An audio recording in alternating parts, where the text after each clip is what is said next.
Samajwadi party के प्रदेश मुख्यालय लखनऊ में बुद्ध पूर्णिमा के अवसर पर कार्यक्रम का आयोजन किया गया। इस अवसर पर प्रदेश के सभी जिलों और अन्य प्रदेशों के बौद्ध धर्मगुरु भंते बड़ी संख्या में शामिल हुए। समाजवादी पार्टी के राष्ट्रीय अध्यक्ष एवं पूर्व मुख्यमंत्री श्री अखिलेश यादव ने कार्यक्रम में पधारे सभी भंते बौद्ध धर्म गुरुओं का आभार प्रकट किया और बौद्ध भिक्षुओं को सम्मानित किया। इस अवसर पर श्री अखिलेश यादव ने भगवान बुद्ध के रास्ते पर चलकर जीवन में खुशहाली लाने के लिए बौद्ध भिक्षुओं द्वारा किए जा रहे कार्यों के लिए बधाई दी। उन्होंने कहा कि जीवन में उतार चढ़ाव, परेशानियां, दुख, संकट आता रहता है। ये सब सभी के जीवन में होता है।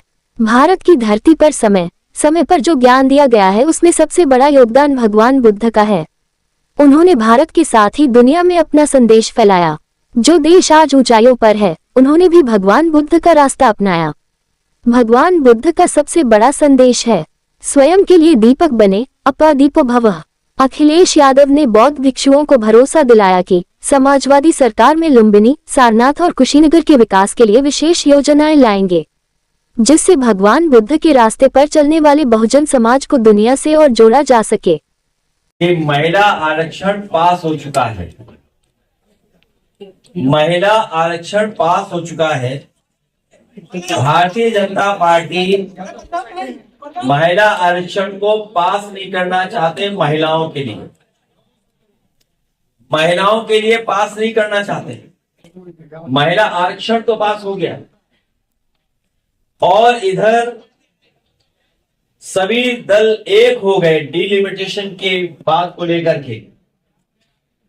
तो भारतीय जनता पार्टी की साजिश, भारतीय जनता पार्टी का षड्यंत्र, भारतीय जनता पार्टी जो महिलाओं को धोखा देना चाहती थी उसका पर्दाफाश हो गया। इसीलिए अपनी हार को छिपाने के लिए महिलाओं को केवल मुद्दा बना के रखना चाहते हैं। नारी बंधन को केवल नारा बनाना चाहते हैं। महिला मुद्दा रहे, नारी नारा बन जाए। इसी साजिश और षड्यंत्र में ये लगातार सड़कों पर और सदन में कर रहे हैं। हमारे मुख्यमंत्री जी की भाषा गिरगिटी भाषा है। उनकी भाषा गिरगिटी है।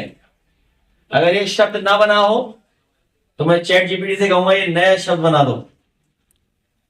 मुख्यमंत्री जी की गिरगिटी भाषा है। अगर उनका पुराना स्टेटमेंट निकालें और आज का स्टेटमेंट पढ़ें और देखें और सुनें तो आप खुद जानते होंगे असली गिरगिट कौन है और महिलाएं कितनी असुरक्षित हैं। इनकी भाषा, इनके व्यवहार की वजह से, भारतीय जनता पार्टी के काम करने की तरीके की वजह से लोग कानून को नहीं मान रहे हैं। न्याय के लिए न्याय की संस्थाओं पे भरोसा नहीं कर रहे हैं।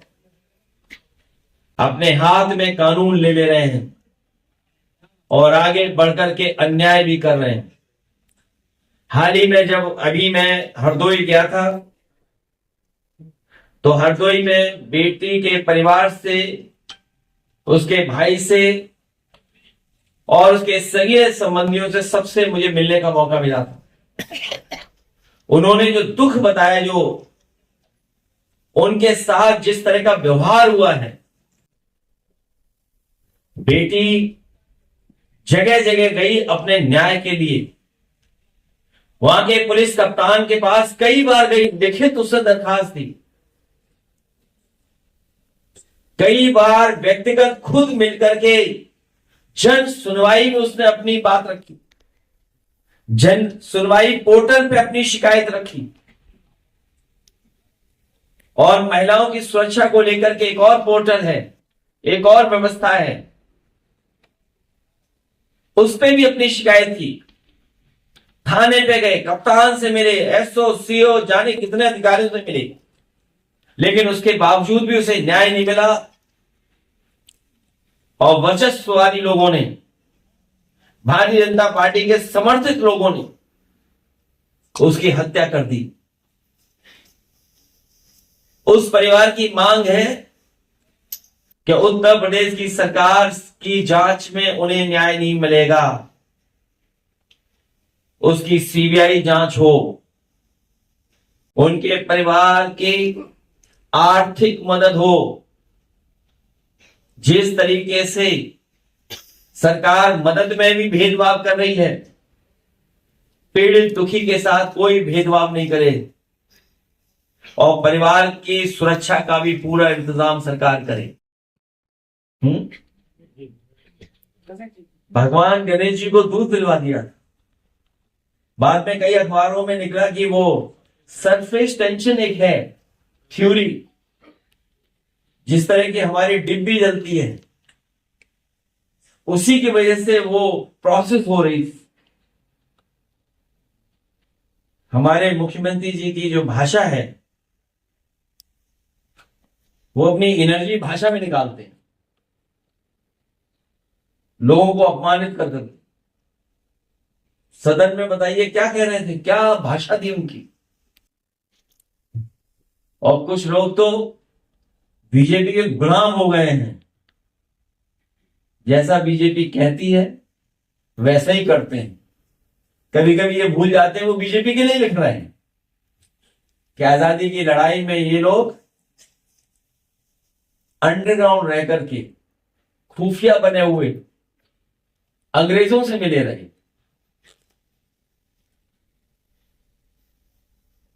और फिर हरदोई में बीजेपी के लोग कह रहे थे कि हम लोगों ने कोई कारखाना नहीं लगाया।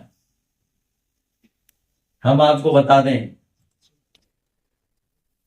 उत्तर प्रदेश का पेप्सी का, कोल्ड ड्रिंक का या पेप्सिको के जितने भी प्रोडक्ट बनते हैं, कई ड्रिंक्स हैं, एरिटेड ड्रिंक्स हैं, फ्रूट ड्रिंक्स हैं और कई प्रोडक्ट हैं, सबसे बड़ा कारखाना अगर कहीं लगा है तो वो हरदोई में समाजवादी सरकार की पॉलिसी के माध्यम से लगा। मुश्किल बस इतनी सी है कि उस कारखाने में छोटा फेंटा नहीं बनता, लेकिन छोटा मिरिंडा बनता है वहां पर। जिनको कुछ दिखाई न दे रहा हो तो उन्हें क्या हम बता।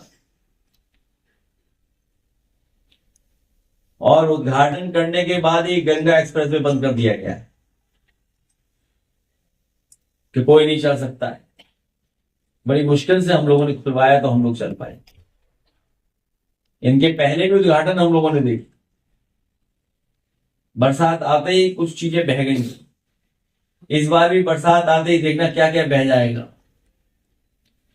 उसकी भी पोल खुल जाएगी बहुत जल्द। आने का आप लोगों का बहुत बहुत दिल से स्वागत करते हैं। आप लोग यहाँ आए पावन बुद्ध पूर्णिमा के अवसर पर। आज एक संगदान का जो कार्यक्रम माननीय राष्ट्रीय अध्यक्ष जी ने रखा, ये बहुत ही बड़ा संदेश है। आज ये संदेश देने के लिए कई बार होता रहा, लेकिन ये आज बड़ी संख्या में है। सभी 75 जिलों से बौद्ध धर्मगुरु आए हैं और उसके साथ साथ के मध्य प्रदेश से कुछ लोग हैं। बहुत दूरी से आप लोग चल के आए, बड़ा आपने ये परिश्रम किया है। और माननीय राष्ट्रीय अध्यक्ष जी ने इतना एक जो ऐतिहासिक काम है। राष्ट्रीय अध्यक्ष जी जहाँ जन्मे वो एक बुद्ध नगरी थी, बहुत मतलब ज्ञान की नगरी थी। ज्ञान की नगरी से सद्य नेताजी का आंदोलन चला, समाजवादी विचारधारा का, पूरे देश में दौड़ा। और वो देश में दौड़ के आपने शोषित पीड़ितों और बहुजनों की आवाज बुलंद की। इसके लिए बहुत बहुत धन्यवाद। माननीय सद्य नेताजी ने जो काम किया हम लोगों को, महिलाओं को, जो बुद्ध ने काम किया था, भगवान बुद्ध ने काम किया था धम्म में। अपने धम्म में पहले महिलाओं को सम्मिलित किया था। भगवान बुद्ध ने 4 संघ बनाए थे, भिक्षु संघ, भिक्षुणी संघ, उपासका संघ, उपासक संघ। 4 संघ में भिक्षुणी संघ को भगवान बुद्ध ने सम्मिलित किया था। भगवान बुद्ध की प्रजापति प्रथम भिक्षुणी उनकी मौसी थी प्रजापति गौतमी। उन्हें यातना भगवान बुद्ध से की थी कि आप मेरे पिता तुल्य, मैं आपका पहले तो आप मेरे बेटे थे, लेकिन आज मेरे आप पिता तुल्य हो गए। तो ऐतिहासिक काम भगवान बुद्ध ने जो किया था वही सद्य नेताजी ने काम किया। सद्य नेताजी को जब मौका मिला तो उनने नगर पंचायत में, ग्राम पंचायत में महिलाओं को सुरक्षित सीटें करें, आरक्षित सीटें करें। ये एक बहुत बड़ा ऐतिहासिक काम है। और ऐसे जब समय मिलेगा आने वाले समय में, सदैव हमारे राष्ट्रीय अध्यक्ष जी, हम 1931 की जनगणना जब हम पढ़ते हैं तो ओबीसी की बहुत बड़ी आबादी है। दूसरा व्यक्ति ओबीसी है, उसकी 52% आबादी है। 52% आबादी वाले की अगर विधानसभा में, लोकसभा में अगर सुरक्षित सीटें हो जाए, तो अगर लोकसभा में 543 में उसकी हिस्सेदारी की बात जब देखते हैं, तो लोकसभा में 543 की हिस्सेदारी जब देखता हूं तो 282 होती है। और माइनॉरिटी को हम जोड़ लें तो 44, 331 हो जाती है। तो उसमें बौद्धों को भी एक सम्मान मिलेगा, सिखों को मिलेगा, ईसाइयों को मिलेगा। बौद्धों का कोई सांसद अभी तक नहीं जा पाता है। ये भी एक माइनॉरिटी को भी फायदा मिलेगा। जब बड़े पद पर हम लोग पहुंचाने का काम करेंगे पीड़ित समाज के लोगों को, तो ये बहुत बड़ी क्रांति होगी। अच्छे कर्मों के शरण में जाता हूँ, ऐसा करें तो सुखी रहेगा ना। इसलिए और तीसरा आपने लिया संघम शरण गच्छामि। संघ माने साथ होता है। ये भिक्षु साधु संत भी अच्छा मार्ग देते हैं, तो इनकी शरण में अच्छे लोगों के जाएं तो अच्छा बनेंगे। और आपका मित्र भी संघ है, अच्छे मित्रों की संगत करोगे तो अच्छा बनोगे। लेकिन वहीं बुरे की कर लिया तो बुरा बन जाओगे। चोरों की कर लिया, दुराचारियों की कर लिया, जुआरियों कर लिया तो बन ही जाओगे। इसीलिए आपने लिया कि मैं आज से अच्छे संघ की शरण में जाता हूँ। ये 3 शरण बहुत महत्वपूर्ण है, जो कि सभी के जीवन के लिए कल्याणकारी है। और 5 शील आपने लिया कि ये जीवन जीने की कला है। पहला शील आपने लिया प्राणात्पता बेरमणि शिक्षापदम। मैं आज से कोई लड़ाई झगड़ा नहीं करूंगा, न किसी प्राणी को तकलीफ दूंगा, न किसी की हत्या करूंगा। दूसरा आपने लिया आदि न दाना बेरमणि शिक्षापदम स्वादिम। आज से मैं किसी का बिना दिए हुए कोई सामान नहीं लूंगा, अर्थात चोरी नहीं करूंगा। अगर मेरा सामान चोरी होता है, दुख होता है ना, सारे संसार को होता है। एक समय भारत था, यहाँ सीलों का पालन होता था, तो सभी लोग ये सोने की चिड़िया कहलाता था। तो इसीलिए आज आपने लिया कि आज से मैं चोरी न करने की शिक्षा ग्रहण करता हूँ। तीसरा आपने लिया कामेश मिथ्याचारा बेरमणि शिक्षापदम। मैं कामाचार दुराचार से विरत रहने की शिक्षा ग्रहण। क्यों कि सारा संसार एक परिवार है। आज सभी लोग, ये चाहे वो हिंदू हो, चाहे मुस्लिम हो, चाहे सिख हो, चाहे जैन हो, चाहे बौद्ध हो, सभी कहते हैं ऊपर वाला एक है। उसने अपना नाम नहीं रखा, आप लोगों ने अपने अपने हिसाब से रख लिया। लेकिन सब लोग एक बात कहते हैं, सबको पैदा करने वाला एक ही है। आप सबको बौद्ध पूर्णिमा की बहुत बहुत बधाई और शुभकामनाएं देता हूं। बुद्ध पूर्णिमा की बहुत बहुत बधाई, बहुत बहुत शुभकामनाएं। साथ ही साथ समाजवादी पार्टी के हमारे संगठन के नेता मिठाईलाल भारती जी के सहयोग से हम सब आदरणीय भिक्षुगण मिलने का यहाँ पर मौका मिला है। हम लोग बड़े संख्या में हमारे बौद्ध भिक्षुगण जो आए हैं, मैं उनका भी बहुत बहुत आभारी हूँ, बहुत बहुत धन्यवाद देता हूँ। न केवल उत्तर प्रदेश से, बल्कि उत्तर प्रदेश के बाहर के भी जो लोग आए हैं, मैं उन सब का बहुत बहुत आभारी हूँ। जहां भंडारा का कार्यक्रम है, सम्मान का कार्यक्रम है, हमारे बौद्ध भिक्षुगण ने स्वीकार किया। जो भंडारा करा रहे हैं, मैं गौतम रावत जी का और दूसरे उनके साथी सन्नी रावत जी का भी बहुत बहुत आभार और बहुत बहुत बधाई आपको। मैं अभी सुन रहा था और बहुत महत्वपूर्ण बातें रखी गई। भगवान बुद्ध का रास्ता और उनके रास्ते पे चल करके अपने जीवन में खुशहाली लाने का जो आप लोगों ने रास्ता दिखाया, मैं उसका सबका, आप सबका धन्यवाद देता हूं, आभार प्रकट करता हूं।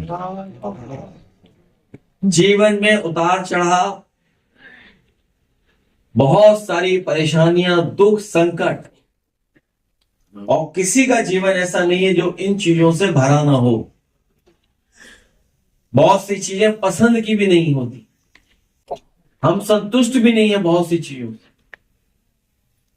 और जो ज्ञान भारत की धरती पर समय समय पर लोगों ने दिया है, उसमें सबसे बड़ा योगदान भगवान बुद्ध का है, जिन्होंने न केवल भारत बल्कि भारत के बाहर भी दुनिया में अपना संदेश फैलाने का काम किया। उनका संदेश दुनिया में पहुंचा और वो देश जो आज ऊंचाइयों पर है, उन देशों ने भी भगवान बुद्ध का रास्ता अपनाया। एक जो सबसे बड़ा संदेश है वो यही है भगवान बुद्ध का कि स्वयं के रोशनी बने, स्वयं के दीपक बने। ये जो संदेश उन्होंने दिया, उस संदेश ने समाज में परिवर्तन लाने का काम किया। मैं अपने सभी बहुत भिक्षुओं से कहूंगा कि इस समय बहुत संकट का समय गुजर रहा है। संविधान और बाबा साहब भीमराव अम्बेडकर जी का दिया हुआ संविधान और लोकतंत्र, उसको लगातार खतरा पैदा कर रही है कुछ ताकतें। हमें भरोसा है कि हमारे सभी पूजनीय आदरणीय बौद्ध भिक्षुगण न केवल हम लोगों को आशीर्वाद देंगे, बल्कि इस लड़ाई में हम सबको आप आशीर्वाद देकर के कामयाबी होने की शुभकामनाएं देंगे। मैं इन्हीं शब्दों के साथ ये भरोसा दिलाता हुआ कि बुद्ध पूर्णिमा के दिन जब हम लोग बैठे हैं, वहीं हम आपको भरोसा दिलाते हैं कि चाहे लुम्बिनी की विकास की बात हो, हमारे ज्ञान प्राप्ति जो सारनाथ है, पहले भी हम लोगों ने विकास का रास्ता अपनाया था वहां पर, और चाहे कुशीनगर, अगर हमें इन स्थानों पर विशेष योजनाएं लगा करके उन क्षेत्रों का विकास करना होगा, तो हम आने वाले समय में हम लोग विकास कराएंगे, जिससे कि हमारे बहुजन समाज और भगवान बुद्ध के रास्ते पे चलने वाले लोगों को और दुनिया से जोड़ा जा सके।